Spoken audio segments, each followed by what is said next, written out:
Continuing in John Stuart Mill's Utilitarianism, we're now in paragraph 1, 2, 3, 4, 5, 6, 7 of chapter 2, and I probably should stop counting paragraphs at this point. Mill is still talking about the superiority of intellectual over physical pleasures. They are superior in quality, not merely in the quantity of pleasure one particular bit of pleasure involves. Intellectual pleasures seem to come in bigger units than physical pleasures. But also, no matter the size of the unit, intellectual pleasure is of a higher quality than physical. Now, recall that Chapter 2 is a series of objections and misunderstandings concerning utilitarianism, plus Mill's responses to those objections and misunderstandings, in which he clarifies his position, utilitarianism, and develops his theory to avoid those misunderstandings, and in some cases make some actual changes in the theory from what came before him, where, in particular, Bentham, his predecessor, Jeremy Bentham, had only talked about quantity of pleasure. Mill talks about quality of pleasure as well. So now, paragraph 7. It may be objected that many who are capable of the higher pleasures occasionally, under the influence of temptation, postpone them to the lower. But this is quite compatible with the full appreciation of the intrinsic superiority of the higher. Men often, from infirmity of character, this is of course the gender-neutral masculine use of the word men. People often, human beings often, from infirmity of character, make their election for the nearer good, though they know it to be the less valuable. We choose the wrong pleasure for short-term satisfaction. Why? Because we yield to temptation. Human beings do this. This is well known. This, no less when the choice is between two bodily pleasures than when it is between bodily and mental. Give a choice of a ton of M&Ms or being healthier. You'll have greater physical pleasure by being healthier than by eating a ton of M&Ms. Which do you choose? If you're like a lot of people, you'll choose the M&Ms. Or ice cream. They pursue sensual indulgences to the injury of health, though perfectly aware that health is the greater good. So, many do make the wrong choice. Many do prefer physical to intellectual pleasures. But why, says Mill, why should that be an objection? Why should that be evidence against my theory?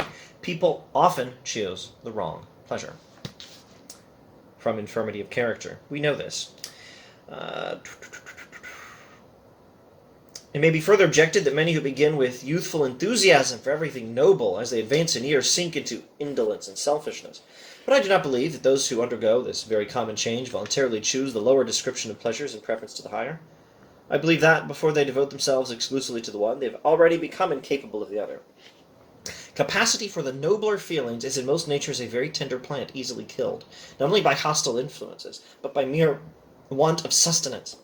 And in the majority of young persons, it speedily dies away. The occupations to which their position in life has devoted them, and the society into which it has thrown them, are not favorable to keeping that higher capacity in exercise. Human beings have higher faculties than mere animals. Human beings have faculties for higher pleasures. I think even for higher forms of intellectual pleasures. Some intellectual pleasures are higher than others, I mean. Men lose their high aspirations as they lose their intellectual tastes, because they have not time or opportunity for indulging them, and they addict themselves to inferior pleasures. We become addicted to inferior pleasures, not because they deliberately prefer them, but because they're either the only ones to which they have access, or the only ones which they are any longer capable of enjoying.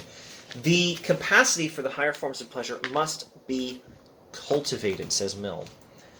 Society, education, social arrangements, having less poverty and whatnot, all these things are necessary for human beings to have the higher forms of pleasure. It ought to be the case that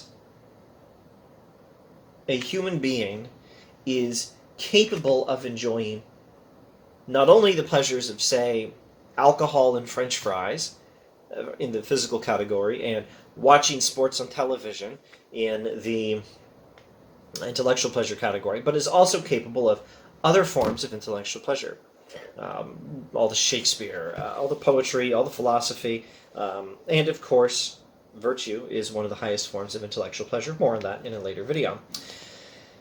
Capacity for the nobler feelings is a very tender plant. It dies by mere want of sustenance. It must be cultivated. We lose aspirations as we lose tastes. We must have a cultivated taste for the higher pleasures. And this is, this is all about morality, because we're talking about, it's moral philosophy. Everything in this book is moral philosophy.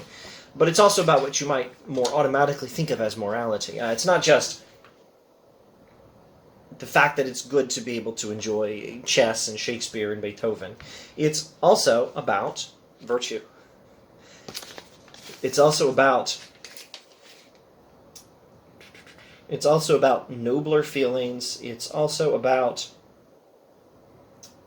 I may need to rewind. Where was I in the text where I saw this passage? It's also about the pleasures of feeling and conscience. Back in paragraph 6, Mill refers to the fact that no person of feeling and conscience would be selfish and base if they had the choice and if they understood the choice they were making. It's about conscience, the pleasure of conscience versus the pleasure of selfishness. All of these higher pleasures need to be cultivated.